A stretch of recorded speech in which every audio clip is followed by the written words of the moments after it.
सहलीचा आनंद शोकात बुडाला।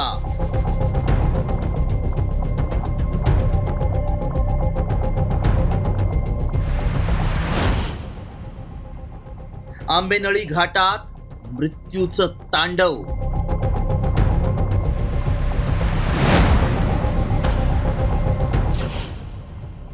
स्कॉर्पिओ दरीत कोसळली, 8 जणांचा मृत्यू।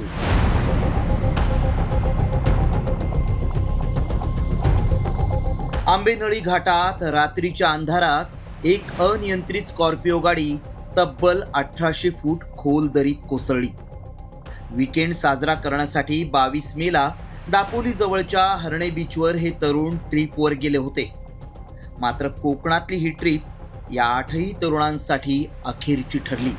या अपघातात महेश पवार, आदित्य साळुंखे, रितेश लोखंडे, सुहास लोखंडे, अंश चव्हाण, उत्कर्ष शिंगटे, अनिल शिंगटे, नितीन नायकोंडे यांचा जागीच मृत्यू झालाय। इथं स्टेशनपासून साधारणतः 500 ते 700 फुटावर खाली 2 बॉड्या होत्या, 2 मृतदेह होते आणि एक मृतदेह बाजूला पहिला रेस्क्यू केला तेव्हा मी खाली पोहोचलो आणि दुसरा जेव्हा काढला तेव्हा तो असा पलटी होता, म्हणजे तोंड खालच्या बाजूला होता। मध्ये झाडं वगैरे जास्त आहेत त्याच्यामुळे त्याला काढायला थोडा प्रॉब्लेम होता, कारण ते ओव्हर अँगल होतं, असं सपाटीवर होतं, उभं राहायला चान्स नव्हता। या अपघातात साताऱ्यातील आसगाव इथल्या 5 तरुणांचा मृत्यू झालाय। एकूणच ही घटना अतिशय दुर्दैवी आहे आणि या घटनेमध्ये तरुण मुलांचा मृत्यू झालेला आहे आणि त्यामुळं एकूणच शोकाकुल वातावरण या गावामध्ये आहे। या गावकऱ्यांकडून हे जे मृत झालेली मुलं आहेत या मुलांना थोडी का होईना पण आर्थिक मदत व्हावी अशा प्रकारची या गावकरी असतील किंवा त्यांचे नातेवाईक असतील यांच्याकडनं शासनाकडे मागणी करण्यात येते। दरम्यान आंबेनळी घाटातील अपघातात बराच वेळ स्कॉर्पिओ कोसळल्याचा कुणालाच थांगपत्ता नव्हता। मात्र कुटुंबियांनी मुलं घरी न परतल्यानं शोधाशोध सुरू केली आणि त्यानंतर प्रशासनाला अपघाताची माहिती मिळाल्याचा धक्कादायक प्रकार समोर आलाय।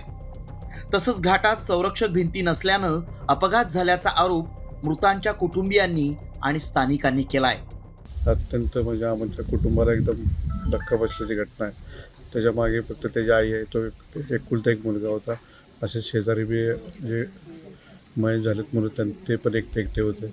शासनाने काहीतरी यांना या कुटुंबियांना भरघोस मदत करावी असं आम्हाला वाटतं आहे। आणि ज्या ठिकाणी जो ॲक्सिडेंट झाला त्या ठिकाणी संरक्षण कठडे नाही आहेत, याला शासन जबाबदार असं मी समजतो।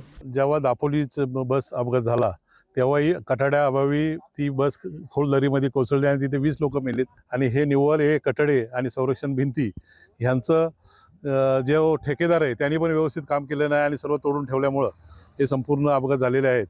आंबेनळी घाटामध्ये यापूर्वी देखील अनेक भीषण अपघात झालेत आणि निष्पाप प्रवाशांना जीव गमवावा लागलेला आहे। आपण पाहू शकतो की या ठिकाणी तुटलेले बॅरिकेड्स आहेत, नादुरुस्त संरक्षण भिंती आहेत, प्रवाशांचा जीव या ठिकाणी धोक्यात येतोय। मात्र तरी देखील प्रशासन ढिम्म आहे। अशा वेळी संरक्षण कठड्याअभावी अजून किती लोकांचा बळी जाणार असा सवाल या ठिकाणी उपस्थित होतोय।